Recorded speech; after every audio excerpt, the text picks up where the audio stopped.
नमस्कार दोस्तों, स्वागत है आपका मेरे चैनल कॉमिक्स लाइफ में। शुरू करते हैं मनोज कॉमिक्स की एक और मज़ेदार कॉमिक्स, अनोखा कर्जदार। अनोखा कर्जदार, लेखक विजय कुमार वत्स, चित्रांकन चौहान। ज्योतिगढ़ राज्य दुल्हन की तरह सजा हुआ था, क्योंकि ज्योतिगढ़ के युवा राजा रिपुदमन झीलपुर राज्य की राजकुमारी चित्रा को ब्याह कर लाए थे। आओ बहू, ज्योतिगढ़ की राजमाता चंद्रिका ज्योतिगढ़ के महल में तुम्हारा स्वागत करती है। राजमाता चंद्रिका स्नेहपूर्वक बेटे बहू को महल में ले गई। रिपुदमन चित्रा को पत्नी के रूप में पाकर बहुत खुश था। चित्रा, तुम चांद का टुकड़ा हो, मैंने ऐसी ही पत्नी की कामना की थी। चित्रा ने लजाकर घूंघट में मुखड़ा छुपा लिया। रिपुदमन और चित्रा के दिन सुखपूर्वक गुजरने लगे। एक दिन जब वे दोनों राज के उद्यान में घूम रहे थे, ओह, सामने कितने सुंदर फूल खिले हुए हैं। महाराज, आइए चलकर उन फूलों को तोड़ते हैं। महारानी, आज नहीं, आज मुझे दरबार में जाने के लिए देर हो रही है। आओ चलो वापस महल में चलते हैं, इन फूलों को कल तोड़ लेना। महाराज, मैं तो आज ही इन फूलों को तोड़ूंगी।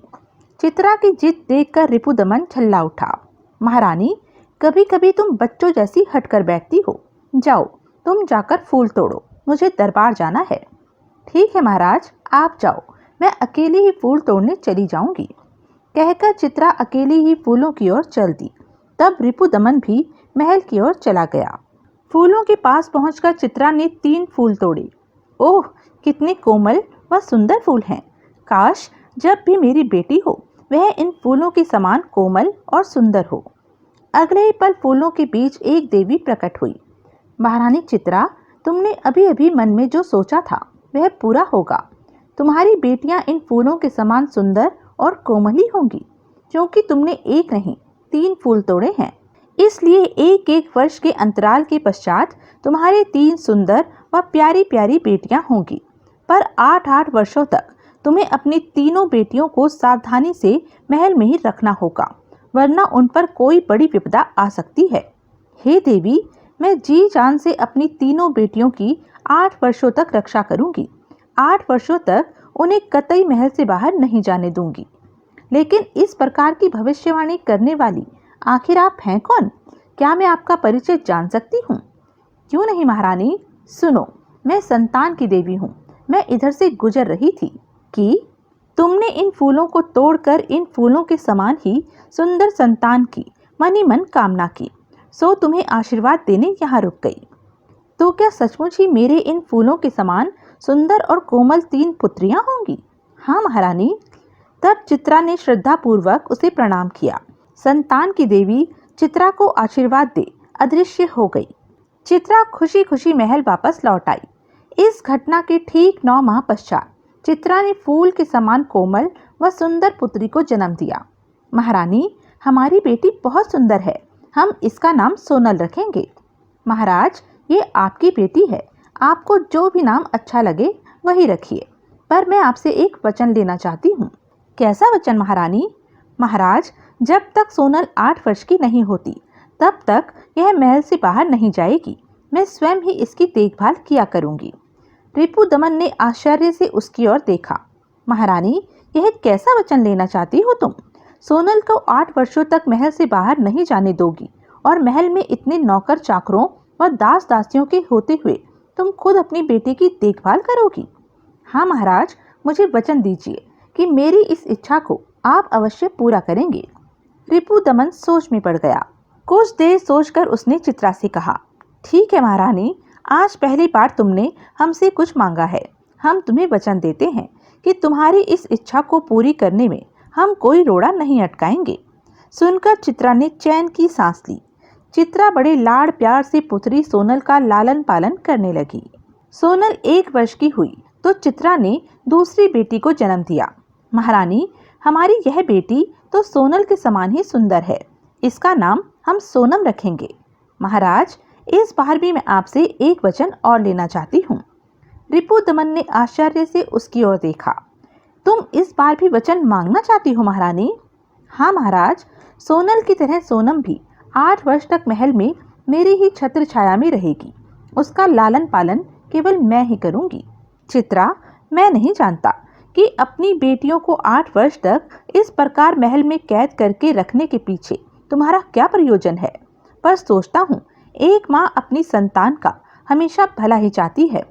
तुम भी अपनी संतान की भलाई के लिए ही हमसे बार बार ऐसा विचित्र वचन मांगती होगी।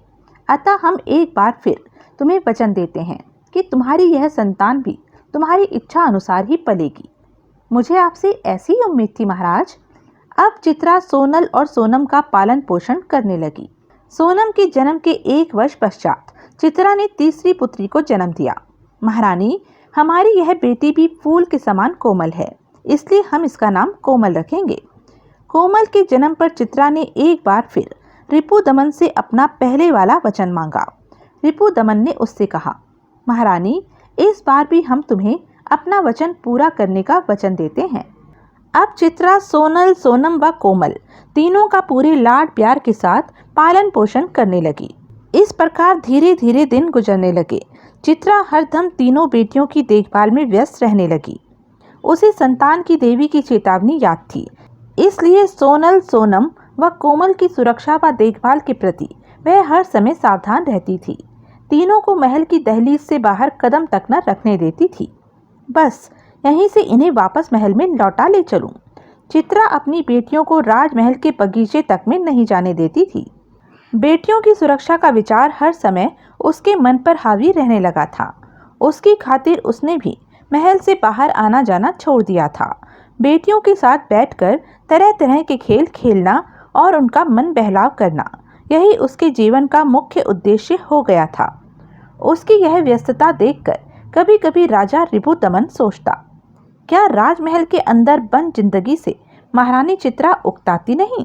वह चित्रा से कहता, महारानी, ऐसा भी क्या, बच्चियों को कुछ देर के लिए दास दासियों को सौंपकर महल से कुछ देर के लिए तो बाहर निकला करो। महाराज, क्षमा करें, मैं महल के अंदर ही ठीक हूँ। बेटियों की ममता से सराबोर जिंदगी से चित्रा को कोई शिकायत न थी। रिपुदमन के बार बार कहने पर भी वह महल से बाहर न निकली। इसी प्रकार कुछ वर्ष गुजर गए। चित्रा की तीनों बेटियां कुछ समझदार हुई तो वे महल से बाहर जाने को तरसने लगी। बड़ी बेटी सोनल बार बार चित्रा से पूछती, माँ, क्या हम कभी भी महल से बाहर नहीं जा सकेंगी। चित्रा उसे स्नेह से दुलारते हुए कहती, नहीं मेरी बच्ची, ऐसा नहीं है। जब तुम तीनों 8-8 वर्ष की हो जाओगी तब जितना जी चाहे महल से बाहर घूम सकोगी। बस तब तक थोड़ा धीरज रखो। चित्रा के कथन से उसकी बेटियों की तसल्ली न होती थी। बाहर की दुनिया से उन तीनों का संपर्क सिर्फ एक छोटे लड़के परिमल के जरिए था। परिमल अनाथ था। रिपुदमन को वह कहीं सफर में मिला था। वह प्रतिदिन संध्या को तीनों राजकुमारियों के महल की खिड़की के नीचे जाकर उन्हें बाहर की दुनिया की खबरें सुनाता था। राजकुमारियों, परसों होली का त्योहार है। सारे राज्य में रंग अबीर गुलाल की फुहार छाई हुई है। होली का त्योहार बहुत अच्छा होता है राजकुमारियों। परिमल महल के उद्यान में छुटपुट काम किया करता था। पौधों को पानी देना, नीचे गिरे सूखे पत्तों को उठाकर बाहर फेंकना, माली के साथ घास काटना, यही उसका काम था। प्रति संध्या को वह राजकुमारियों के महल की खिड़की के नीचे पहुंच जाता और उन्हें दुनिया जहान की चटपटी खबरें सुनाता। राजकुमारियों, आज महल के बाहर एक मदारी ने बड़ा ही हैरत अंगेज तमाशा दिखाया। परिमल की बातों को सुनकर तीनों बहनें दांतों तले उंगली दबा लेती। सबसे छोटी राजकुमारी कोमल से उसकी ज्यादा मित्रता थी। कोमल रतन जड़ित गेंद को खिड़की से नीचे गिराती, फिर उसी गेंद को उठाकर परिमल उसकी ओर फेंकता। छोटी राजकुमारी, गेंद पकड़ो। उनका यह खेल घंटों चलता था। सोनल और सोनम मुस्कुराकर उनका यह खेल देखती। धीरे धीरे और समय गुजरा। अब बड़ी राजकुमारी सोनल 8 साल की होने को आई थी और सबसे छोटी राजकुमारी 6 वर्ष की। अब चित्रा के मन से चिंता के बादल छितराने लगे। बस कुछ समय की और बात है, तब मेरी बेटियां खतरे से बाहर हो जाएंगी और वे बेधड़क महल के बाहर आ जा सकेंगी। एक दिन रिपुदमन ने चित्रा से कहा, महारानी, कल राज्य की सीमा पर स्थित बसंत देवी का बसंत उत्सव मनाया जाने वाला है। यह बसंत उत्सव हर 10 वर्ष पश्चात बसंत देवी के मंदिर पर आयोजित होता है। इस उत्सव में ज्योतिगढ़ की प्रजा पूरे उत्साह से भाग लेती है। प्रथा के अनुसार ज्योतिगढ़ के राजा और रानी को भी बसंत उत्सव में भाग लेना होता है, अतः कल तुम्हें हमारे साथ बसंत उत्सव में चलना है। महाराज, भला मैं अपनी बेटियों को छोड़कर आपके साथ बसंत उत्सव में कैसे जा सकती हूँ? रिपुदमन ने उसे समझाया। महारानी, तुम बसंत उत्सव में नहीं जाओगी तो प्रजा बहुत दुखी होगी। सोनल, सोनम और कोमल की ही नहीं, पूरी प्रजा की माँ हो तुम। राजा रानी होने के नाते तुम्हें हमें प्रजा की खुशी का ख्याल रखना चाहिए। मैं तीनों बेटियों की हिफाजत का पूरा प्रबंध कर दूंगा। तुम्हें हर हालत में मेरे साथ कल बसंत उत्सव में चलना ही होगा। ठीक है महाराज, यदि आपका ऐसा ही आदेश है तो मैं आपकी बात टालूंगी नहीं, चित्रा ने बुझे मन से कहा। रिपुदमन ने उसी समय सबसे पुराने दास रमैया और धाई माँ केसरी को बुलवाया। देखो, कल मैं और महारानी बसंत उत्सव में भाग लेने जाने वाले हैं। पीछे तुम दोनों को बड़ी सावधानी के साथ तीनों राजकुमारियों की देखभाल करनी है। जो आज्ञा महाराज, चित्रा ने उन दोनों को समझाया। तुम दोनों जानते हो कि मैं एक पल के लिए भी अपनी बेटियों से अलग नहीं होती हूँ। बस एक दिन के लिए उन तीनों का भार तुम पर सौंप रही हूँ। समझो, तुम्हें अपना कलेजा निकाल कर दे रही हूँ। तीनों की पूरी हिफाजत करना। महारानी जी, आप फिक्र न करें, मैं और केसरी जान देकर भी राजकुमारियों की रक्षा करेंगे। दूसरे दिन तीनों राजकुमारियों को रमैया और केसरी के संरक्षण में छोड़ चित्रा धड़कते दिल से रिपुदमन के साथ बसंत उत्सव में भाग लेने चल दी। धीरे धीरे दिन ढल गया। जब सांझ होने को आई तो सोनल ने सोनम से कहा, सोनम, क्या बात है, आज परिमल खिड़की के नीचे क्यों नहीं आया? हाँ दीदी, यही मैं सोच रही हूँ, पहले तो कभी ऐसा नहीं हुआ। इधर परिमल को तेज बुखार चढ़ा हुआ था। वह चारपाई पर पड़ा ज्वर में कांप रहा था। साथ ही वह सोच रहा था, आह, राजकुमारियां महल की खिड़की में खड़ी मेरी प्रतीक्षा कर रही होंगी। जब संध्या गहराने लगी तो सोनल ने सोनम से कहा, परिमल आया नहीं, कहीं वह किसी मुसीबत में न फंस गया हो। दीदी, हमें उद्यान में बने उसके कमरे में चलकर देखना चाहिए कि आखिर क्या बात है जो वह आज यहाँ नहीं आया। तब सोनल ने केसरी से कहा, दाई माँ, हम तीनों बहन कुछ देर के लिए उद्यान में बने परिमल के कमरे में जाना चाहती हैं। नहीं, यह कैसे हो सकता है, तुम बाहर नहीं जा सकती। केसरी ने दृढ़तापूर्वक इनकार कर दिया। सोनल, सोनम व कोमल के मुंह निराशा से लटक गए। तब रमैया को उन पर दया आई। बेचारी राजकुमारियां किस प्रकार महल में कैद होकर रह गई हैं। इनसे तो परिंदे ही भले जो स्वच्छंद आकाश में उड़ते हैं। कुछ देर सोचकर उसने केसरी से कहा, केसरी, कुछ ही देर की तो बात है, हो आने दो तीनों राजकुमारियों को उद्यान में। इनके साथ साथ हम भी उद्यान में चलेंगे। रमैया, तुम कहते हो तो ठीक है। केसरी की बात सुनकर तीनों राजकुमारियों में खुशी की लहर दौड़ गई। रमैया और केसरी के साथ तीनों राजकुमारियां उद्यान में आई। ओह, कैसा सुंदर दृश्य है! आहा, कैसी ठंडी हवा है! ओह, कितने सुंदर फूल हैं! तीनों बहनें जिंदगी में पहली बार खुले वातावरण में आई थी, अतः उन्हें बहुत अच्छा लग रहा था। मौसम सुहाना था, कहीं कोई खतरा नजर नहीं आ रहा था। तभी अरे, धूल भरी काली आंधी! कुछ देर पहले तो आसमान बिल्कुल साफ था, अगले ही पल काली आंधी ने उन सबको घेर लिया। अरे ओह! रमैया और केसरी ने धूल से बचने के लिए अपनी आंखों पर हाथ रख लिए। कुछ देर बाद जब काली आंधी छंटी तो रमैया और केसरी ने आंखों पर से हाथ उठाए। अरे, तीनों राजकुमारियां कहाँ गई? कहीं वे परिमल की कोठरी में तो नहीं चली गई? दोनों बदहवास से परिमल की कोठरी में पहुंचे। वहां परिमल ज्वर में बेसुध पड़ा था। यहाँ तो कोई नहीं है, फिर राजकुमारियां कहाँ गई? दोनों भागे भागे महल में वापस आए और पूरे महल में तीनों राजकुमारियों को ढूंढा, पर वे कहीं नहीं मिली। ओह, अब क्या होगा? आखिर तीनों राजकुमारियां गई तो कहाँ गई? इधर महल में राजकुमारियों की खोज हो रही थी, उधर बसंत उत्सव में भाग लेकर चित्रा रिपुदमन के साथ महल को वापस लौट रही थी।